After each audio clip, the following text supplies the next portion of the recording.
Good evening and welcome to our new television show, The Almost Daily Shush. I'm your host, the one and only Patrick. Well, amongst all the other Patricks. But you get what I mean. By now you may have realized that this show might hurt some feelings, but it's all in good fun. So far I've received about 17 hate mails, but that's still less than my previous relationship. But, I must still because people use email less nowadays. Moving on. Before we even begin, I would like to big up the very busy Assistant Commissioner of Police, Edward Broster. He took time out of his busy schedule to address Shush that first broke on our show. I want to congratulate the Senior Superintendent Gillett for his excellent mediation skills. Nevertheless, me and Chester never had beef. The last time we ate, we had chicken and pasta, all right?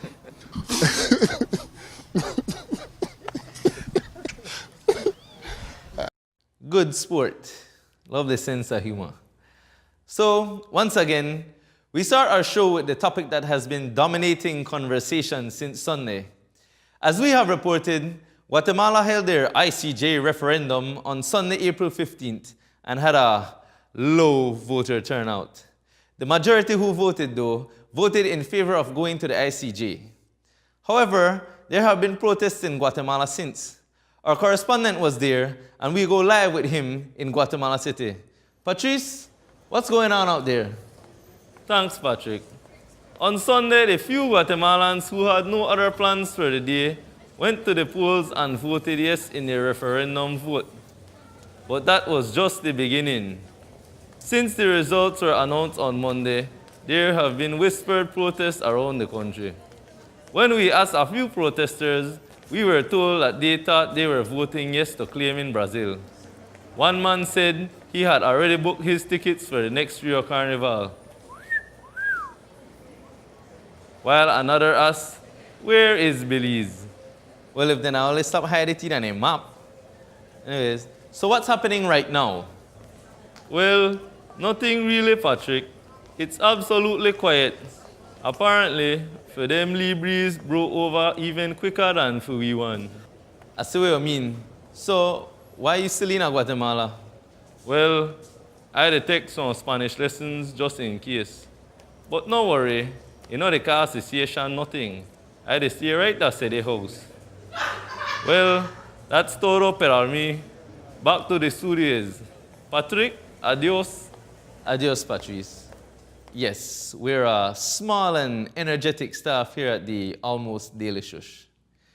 In related, because I'm still Guatemalan, news, former Guatemalan President Alvaro Colom has been detained on corruption charges related to the purchase of buses for a public transportation system. Apparently, there are allegations of fraud, bribery, improperly given incentives, and so on, or as Belizean politicians call it, poverty alleviation. Now moving back to local news, this side of the border. Last week, Mayor Bernard Wagner, the Lamb of God, was accused of signing for checks issued in his own name. That sent up major red flags. And I showed a literally red flag since I'm mostly UDP made a complaint. However, he cleared his name by showing us the brand new Bible on his desk. You remember which one? Which definitely proves that he's an honest man. The second coming of Jesus, actually. Sure. In fact, we hear the man could turn water into wine. And, a blueberry wine, because since, PUP. Today, to further clear his name, Mayor Wagner sent us a video of dozens of people lining up at his office for Holy Communion. Oh, man. Next up in the Cookie Jar Chronicles, 4 years ago, one of the greatest alleged scams of all time took place, when Arthur Saldiva allegedly took off with over $900,000 of his clients' alleged money. You notice how we, the media people, have to allege everything, right? Yes, we're a responsible show. First of all, make I put that amount of money into perspective. That money could buy 1,800,000 pack of noodles. Retail, no wholesale, retail. Or about 18 million pico-rear, or about 4 windows at the new Civic Center. But moving on. Obviously, the jaded Mr. Saldiva, he not worried about that. This is what he had to say. All of that is behind us, all right? That's a 4-year-old situation. It's old. We know that politics is dirty. Really? Really, man? That's the answer? He must have got a service with the same PUP reverend, you know, Mr. Blow Over Like a Lee Breeze. Which part of Belize this bally come from? I owe quotes for $50 in 2005 and they still call my phone. They get my new number and even they text my ma. Mr. Coates, please leave him out of this. Anyways, unbelievably, that was not the most absurd part of his interview. He then said this. You notice the shoes I'm wearing, right? It's from an ostrich who had his head in the sand, right? And see what happened to him? A boots was made from him for having his head in the sun. Yes, he went there. Hashtag foot in a mouth. We can only assume two things. Either he is calling his client an ostrich, or, in true competitive spirit, he has outdone the ostrich by putting his head up his own... I could say that? His head up his own... Wanna still believe the thing? This is most PBS. Move along smartly. Shortly before the Easter, Belize City was gut-punched after a series of gang violence in 3 communities left residents anxious and concerned. Once again, residents looked to super cop Chester Williams to save the day. Now, sure enough, since then, there has been virtually 0 shootings on the south side. This week, we asked Williams for his secret behind his success. What we did was that we brought in all the players from within those 3 communities to a meeting or an intervention at the Raccoon Street training, at the Queen Street Police Station training room. And I had invited Bishop Papaluke to be a part of that intervention. What he did was that he called them all to pray. And I looked to see what would have been the reaction of these young men when he said, okay, let us all pray. And to my surprise, they all stood up. And they prayed, and they prayed even better than I did, right? So, which goes to show that these young men are also close to God. Yeah. Well, I can only guess how their prayers they can. Probably something like, Dear God, my Tala, please get rid of Juni for me, so I don't have to hurt the man. And please, get rid of the GSU for me, no? Because we tired of the beat up man out the road. And we know they do more wickedness in the streets now, we. Thanks, my valley. Amen. I have asked for forgiveness to that one day. We now rejoin our correspondent in Guatemala City for the foreign news.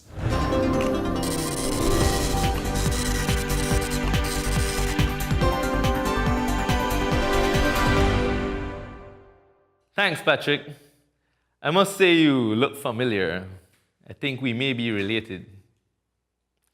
Anyways, today in foreign news, as a Hispanic Latin American, I report this first story with a great deal of fear.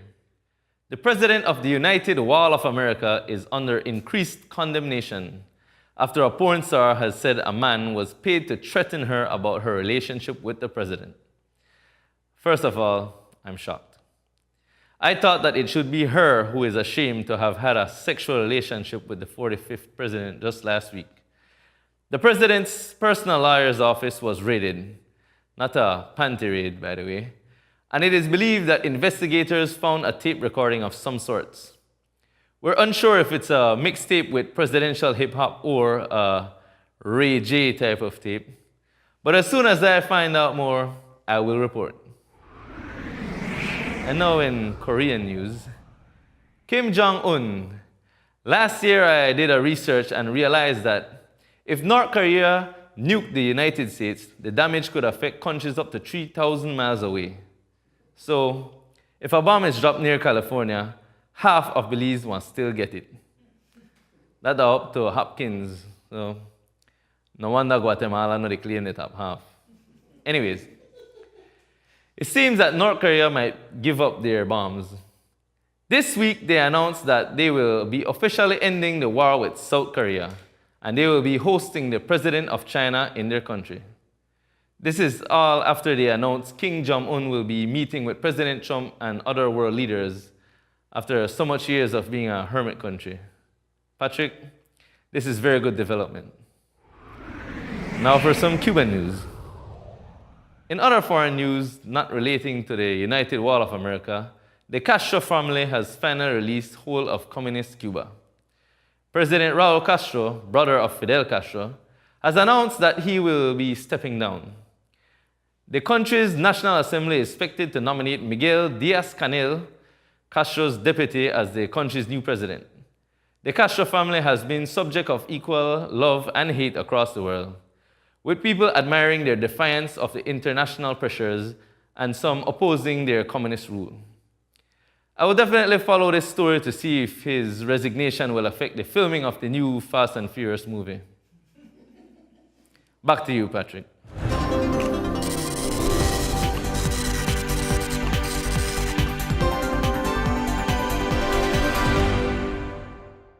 Thanks, Patrice, you handsome devil.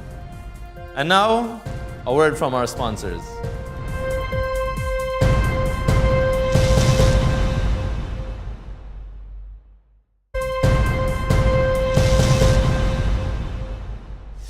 Welcome to tonight's edition of Wave Expo Today.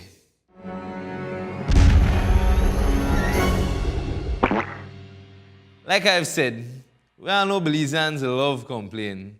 So now, I don't even say hello, or good morning, or hi.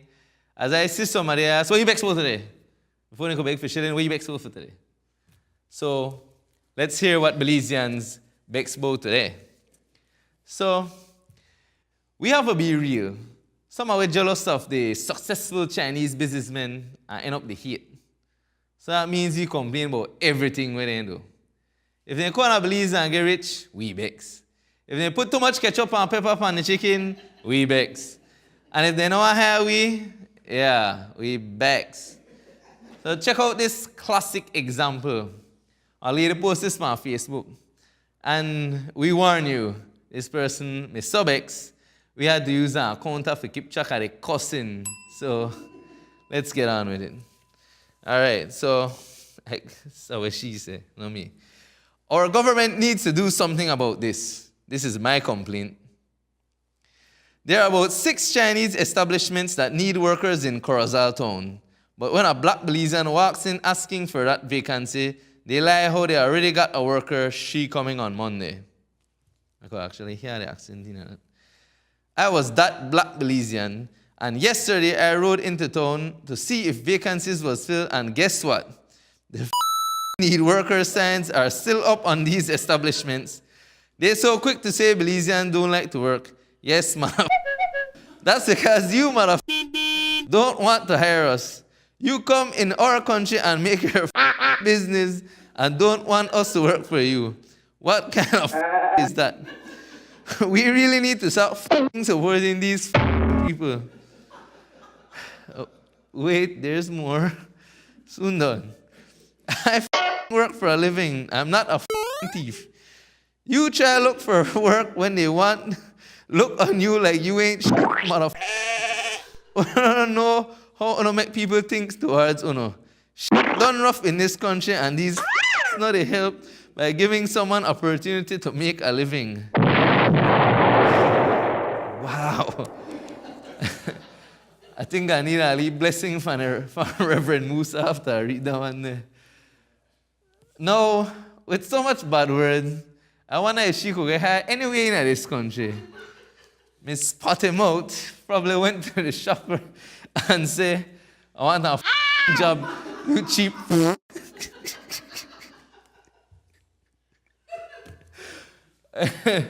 Anyways, let's head on to another complaint. Another week, another pizza disappointment.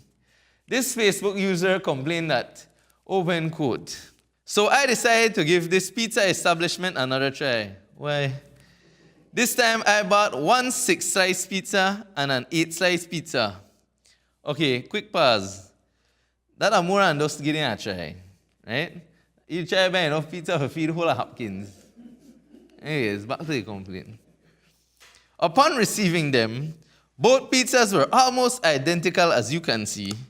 Even some of the slices on the larger pizza were very small, and the total slice count came up to 7. I got a discount. I brought it to the attention of the front desk person, and the response was nil. Again, Ava says she was not empowered to do service recovery. She basically said nothing was wrong with it.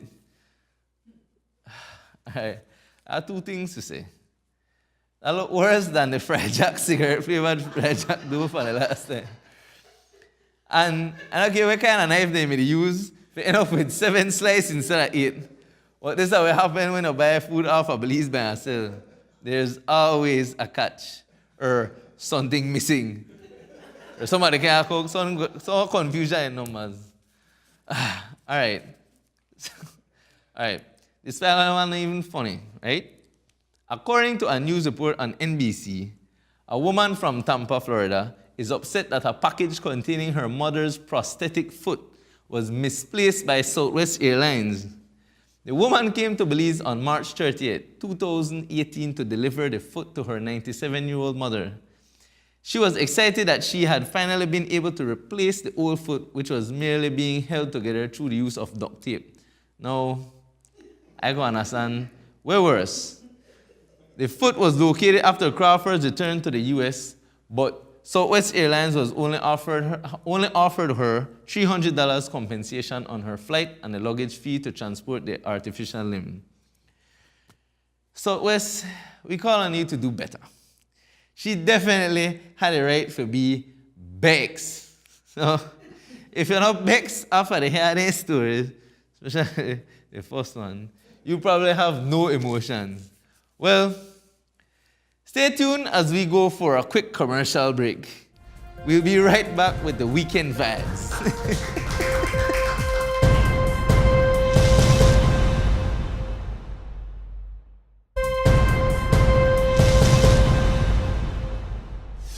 Good night, viewers, and welcome to Weekend Vibes. I'm your host, Tamar, and I will share all the hot parties and events in Belize that are coming up. Mild heat is the key phrase for entertainment this weekend, as for the most part, nightlife in all major towns and cities will feature the same gigs we know and love. Sit and Sip starts the weekend off with Throwback Thursdays, where all the biggest hits of the 90s blaze through the spot. Friday, Saturday, and Sunday nights will feature their usual party-rocking DJs as they prepare for an especially busy weekend next week. At Thirsty Thursday Belize City, they start off the weekend with Fiesta Friday, featuring drink specials on Fiesta Rum and an all-star lineup of DJs. And on Saturday, they have their popular More Life Saturdays. This time, it's Ladies' Night edition, so ladies, be sure to go out, enjoy, drink specials all night. On Saturday night, Club Elite is turning up the heat with a dance called Hip Hop versus Dancehall. Partygoers are advised to come out early and be prepared to dance all night long. And if family entertainment is what you're looking for, perhaps you would enjoy the festivities taking place in Maskell Village. It's the second annual Maskell Agricultural Village Fair, and it is happening on Sunday, April 22nd. There will be farm-grown produce that you will love, and you'll want to stay for the fire hot rice and beans and ice-cold drinks. Entertainment will be brought to you by the Youth Connection Band, Coconut Boy, and other local talents. For those who want a cinematic experience, here are the movies being featured at the Princess Ramada Cinema. Starting Thursday and playing all weekend long, Rampage will be playing. Rampage is an action-packed drama starring Dwayne Johnson, aka The Rock. This sci-fi thriller is about an extraordinarily intelligent gorilla who is mutated after a science experiment. The Rock fights to save him. Showing on Saturday and Sunday is A Wrinkle in Time. This American science fantasy film follows a young girl who, with the help of 3 astral travelers, sets off on a quest to find her father who went missing after discovering a new planet. And in case you missed it, Tyler Perry's Acrimony is playing all weekend long starting Thursday. In this movie, a faithful wife, tired of standing by her devious husband, is enraged when it becomes clear that she has been betrayed. Well, that's mostly it for this weekend. You may want to save your money and plan accordingly because next weekend the heat turns all the way up with the Agricultural and Trade Show 2018, one of the top 5 activities of the Belizean calendar every year. There you have it. You can now give up Netflix and actually go out and do something this weekend. And if you'll be drinking, remember to drink responsibly. No drinking and driving. Thanks for joining me tonight. I will be back next Thursday. Patrick, back to you. Well, we're sorry to say goodbye, but we have come to the end of our show for today. I'd like to big up everybody with 420 in their Instagram name, because, you know, the big day is tomorrow. And I'd like to remind everyone that Tuesday and Thursday nights we air on Channel 7 and on our Facebook page, Colorblind Multimedia. Don't forget to like, comment, share, tell a friend, send a smoke signal. And again, nothing that I have said during this show comes from the heart. And I'm not politically affiliated. I voted for everyone. No, seriously, my ballot gets expired. I'm simply here to give you the almost daily shush.